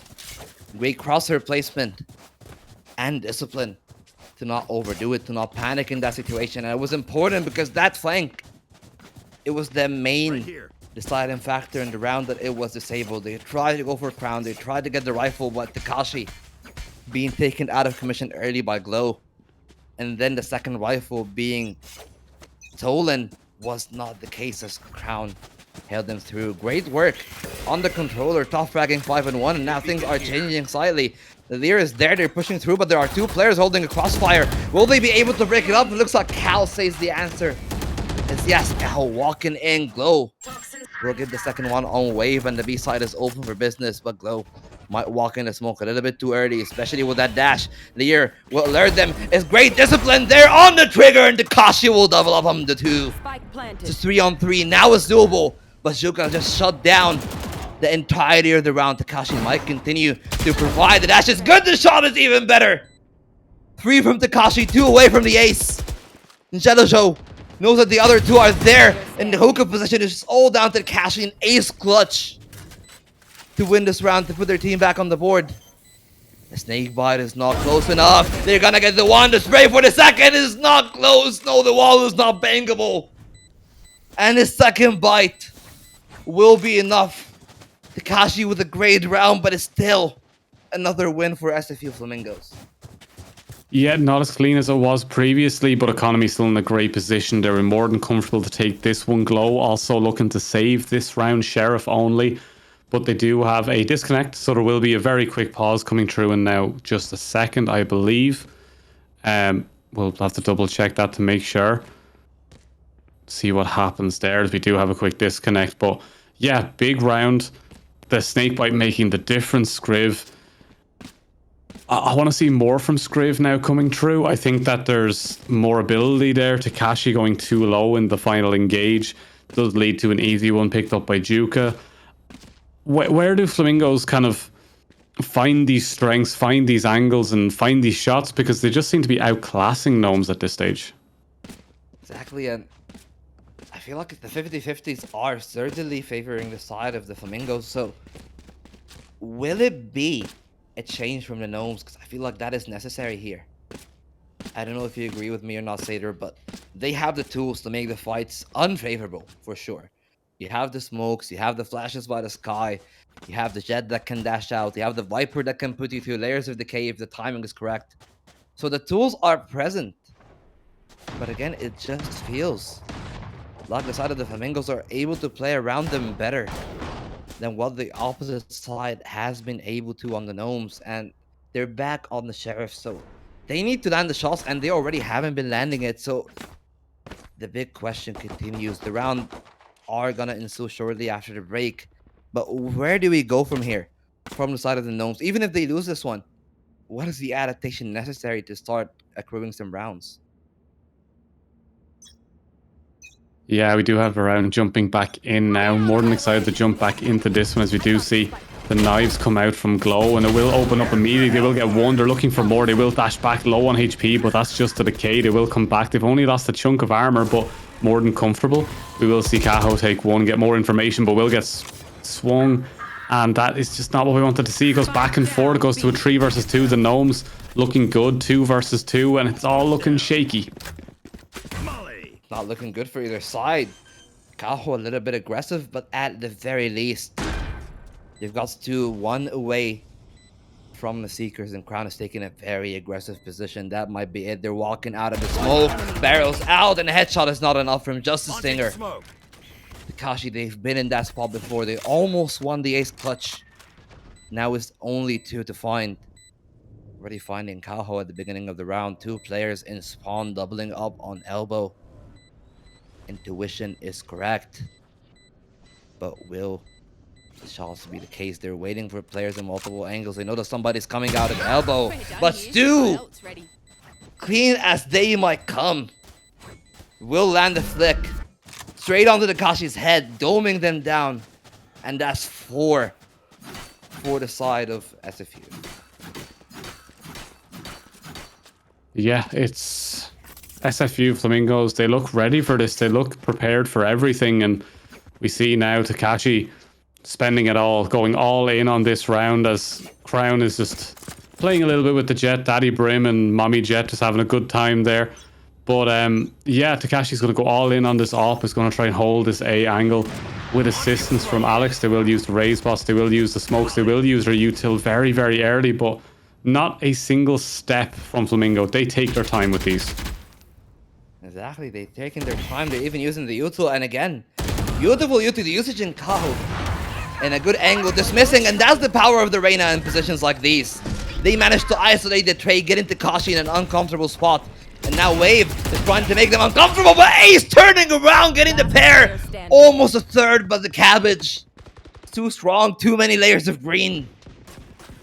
And it might be greener on the other side, but this time, the green side of the defense is not having a good day whatsoever. 5 for the Flamingos, and Caho's feeling a little bit shaky, but their round streak definitely is not shaky. 5 in a row from the Flamingos.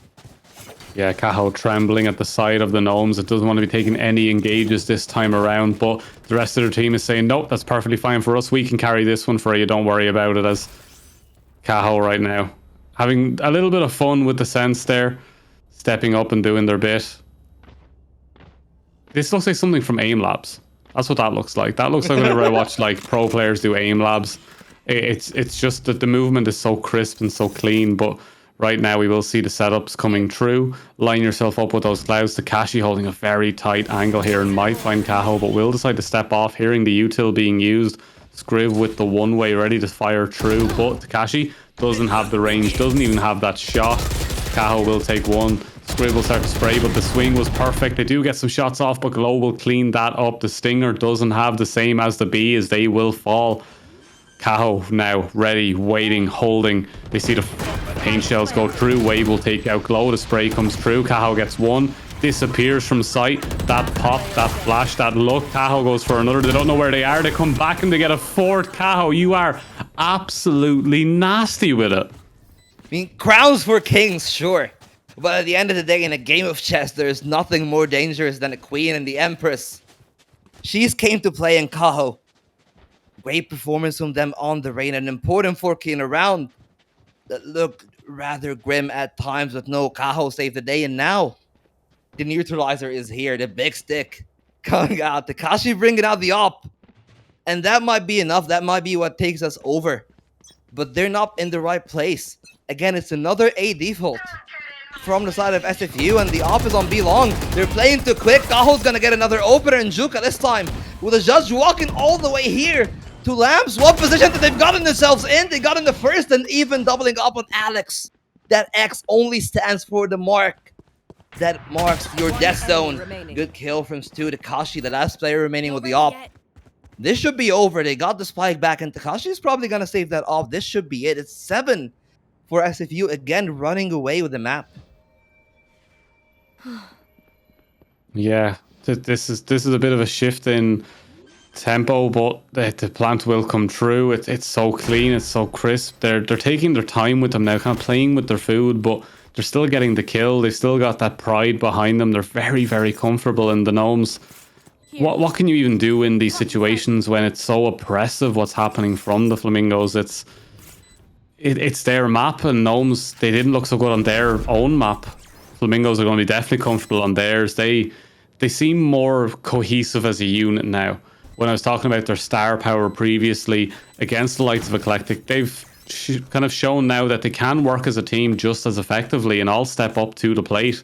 And it's something we do want to watch for the future. Is Takashi holding onto that op, trying to keep that one safe. Kaho showing us some spins and tricks and everything in between. They're starting to slowly kind of peek around this as Takashi will take one dash away and will make the space available to keep themselves alive as the op is saved, but the round, it's 7-1.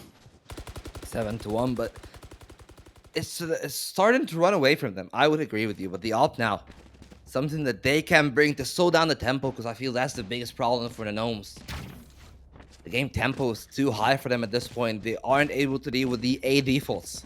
The A defaults, they've had much better fortune at stopping these, but on the A side, that was not the case. Seems like the B one will be tested again.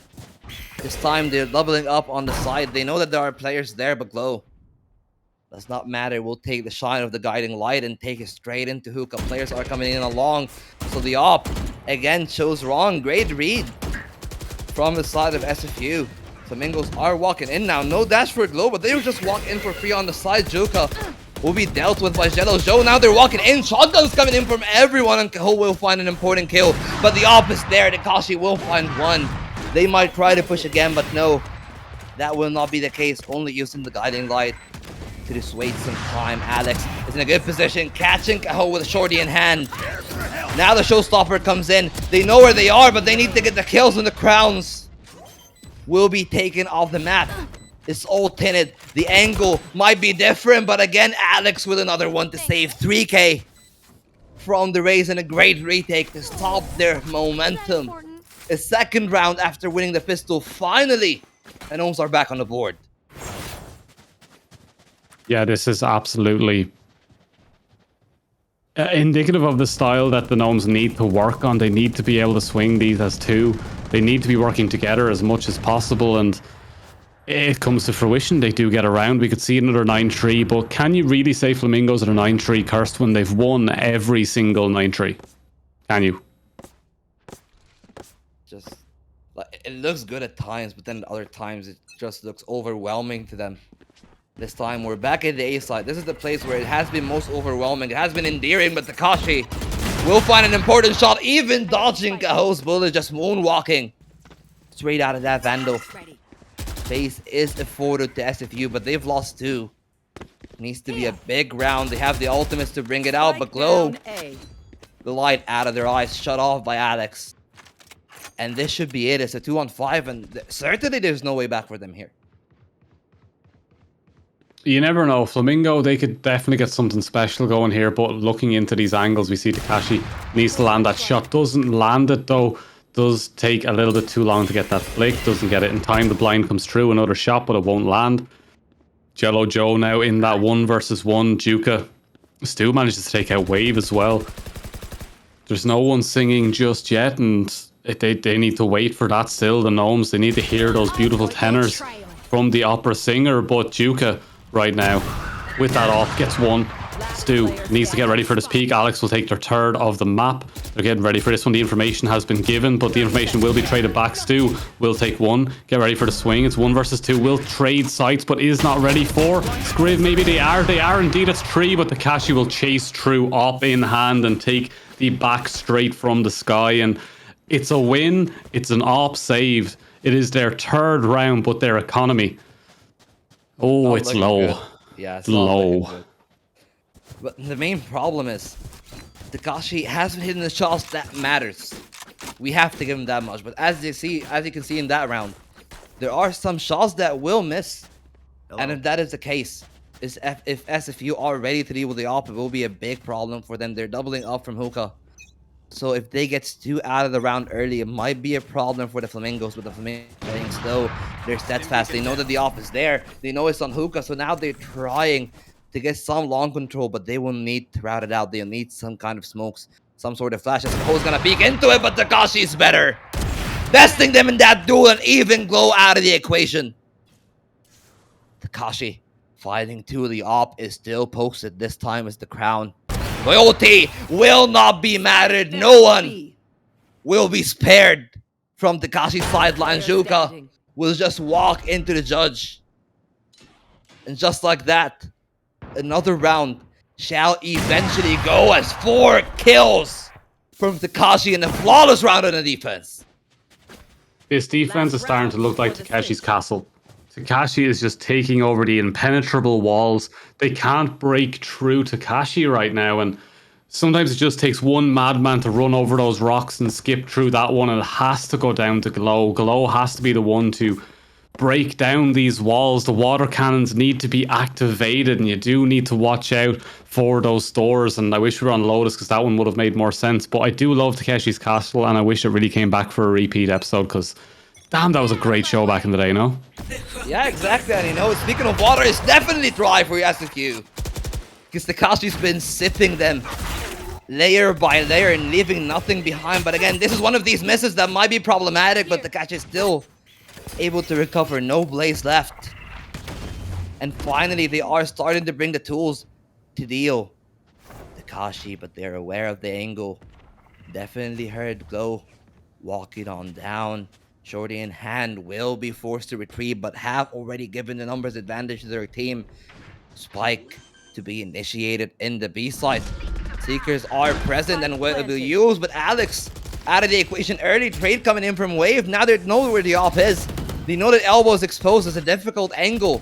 3 players are set up in the B sides too. Crown and Glow all trying to help each other, but this is not the time to be holding utils too. You need to get the shots, and they will be able to do so, lining them up by Crown for the assistance. And who else but Takashi to save it, but oh, not good for the second. Shorty not long enough there. Not quick enough to land that shots. And 8-4. And considering it was 7-1 at one point in this matchup, I think it's a very respectable scoreline for the Gnomes. Yeah, it's better than last time by 1 round. Yeah, we need to see what can happen. It's an 8-4 the first time. We haven't seen the curse.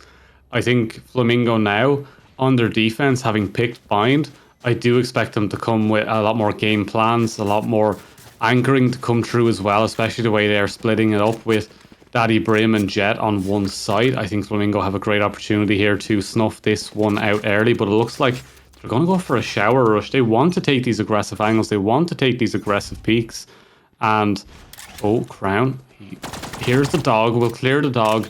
Sit back. Take your time. Don't rush into it. The dog comes through. The teleporter gets the double. That's exactly the kind of util usage you want to see from high-level play. They will swap that gun out almost immediately, get that reload in, knowing they need the bullets. But Kaho takes 3. 2 remaining members from the Gnomes. And the pistol, this time, not going to go in their favor.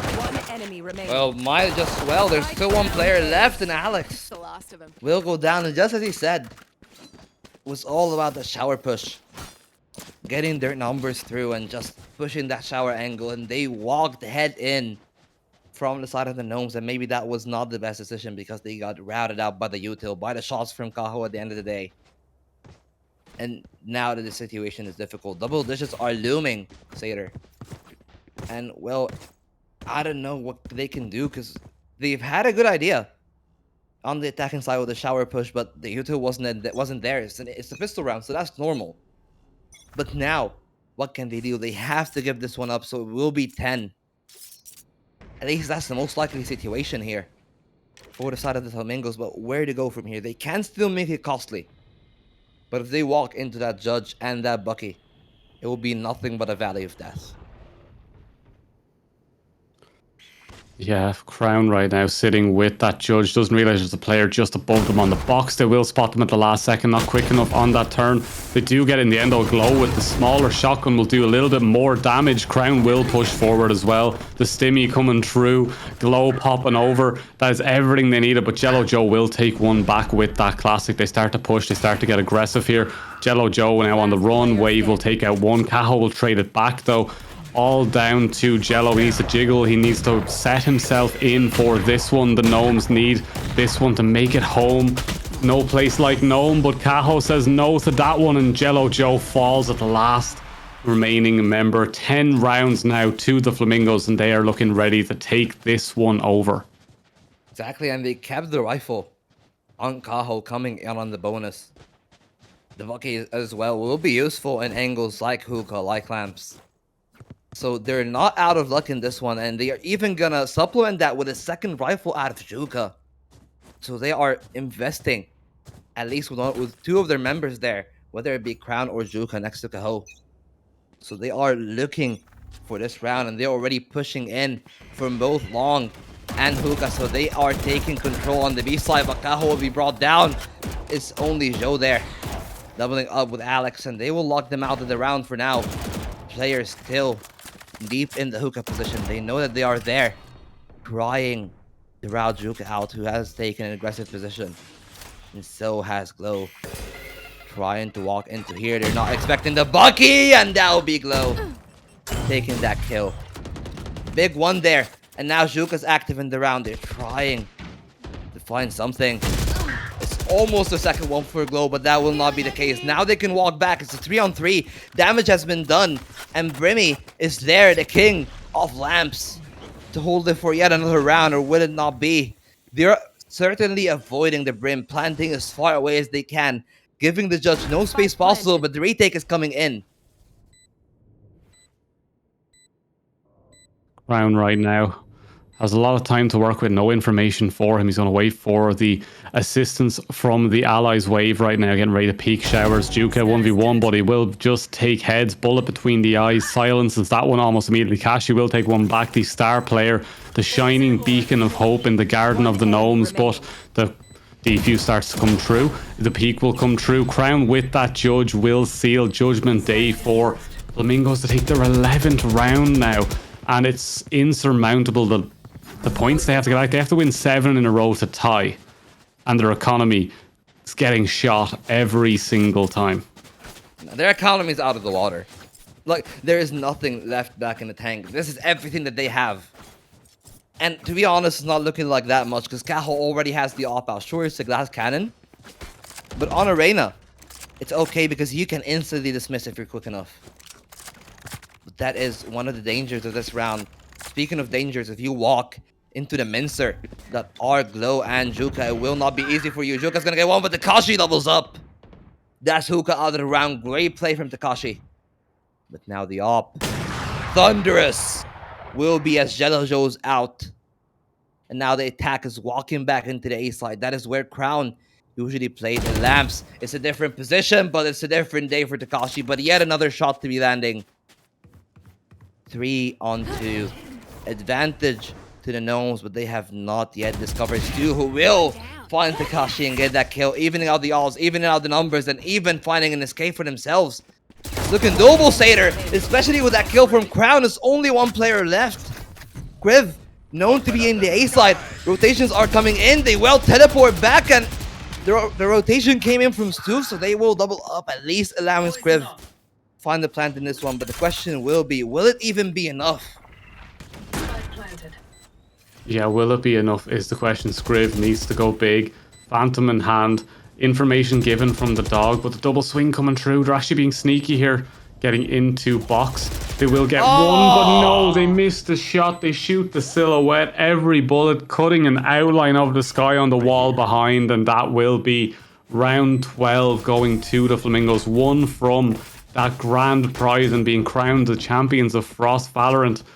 It's upsetting to see it go like that. Scriv had the opportunity, but show some love. The Gnomes are still here to play.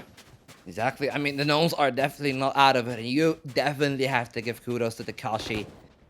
Great play from them so far, and even the rest of the team. Sure, they might not be hitting their shots, but they are playing an excellent game of Valorant. Nothing to take away from them here. Certainly will walk away with the respect and honor of you, me, and everybody else that is watching today's matchup here on the grand final. Might be a 2-0, one round. Might give us the champion of this week. The Nomeo, 42nd week. Nomeo, where art thou? You need to show up right here, right now. Takashi, all eyes on you in this possible final round to open up Glow. Opening up onto one and will take out the star player. That's exactly not what they need. The slash FF coming out from Duca. It's one of my favorite skills of mine in Valorant is that I can actually knife the wall and type out FF myself. But Wave will send one back, take out Glow. Still an opportunity here. They'll start to spray down the cabbages. That one was not aiming for them, so they can still continue to spray onto Juka, but more and more members are getting hit by cabbages, hit by blinds, and they need to back up, but they're still stuck. They haven't found space, they haven't found time, they have nothing to work with. They will try and push onto Juka.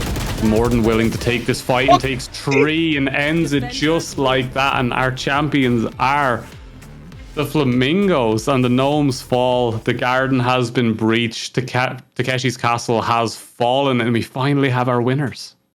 Well, it's proof. See, Val is the best Val. That's all I'm saying. Well, SMU Flamingos, they've shown an excellent game of Valorant, and you gotta give them credits for everything that they have done along the way. Just looking at the scoreboard is enough of a signal to know what kind of game happened. Takashi had an excellent performance, but a complete team performance from the SFU Flamingos. Mm-hmm.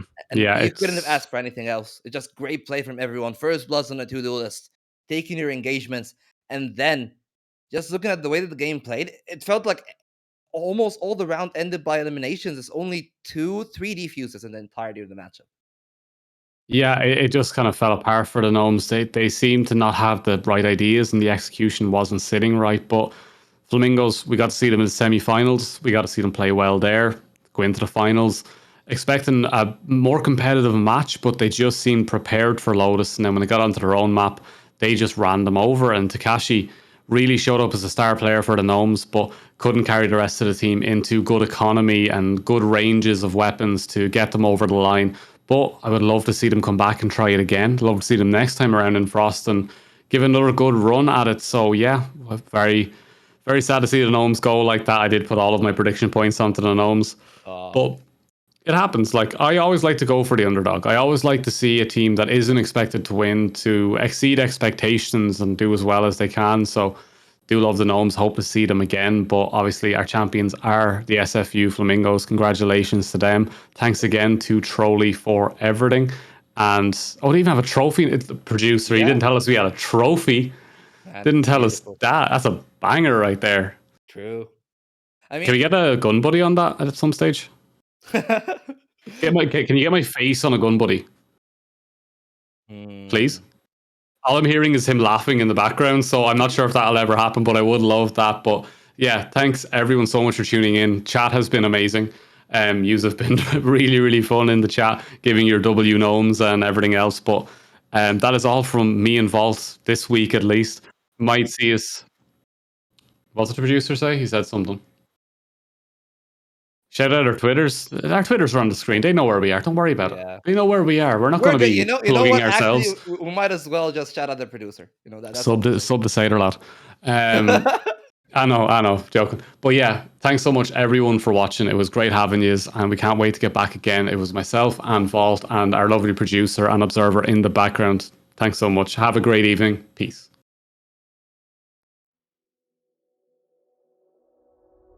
Hey, what the hell? Why you hanging on the rooftop by yourself?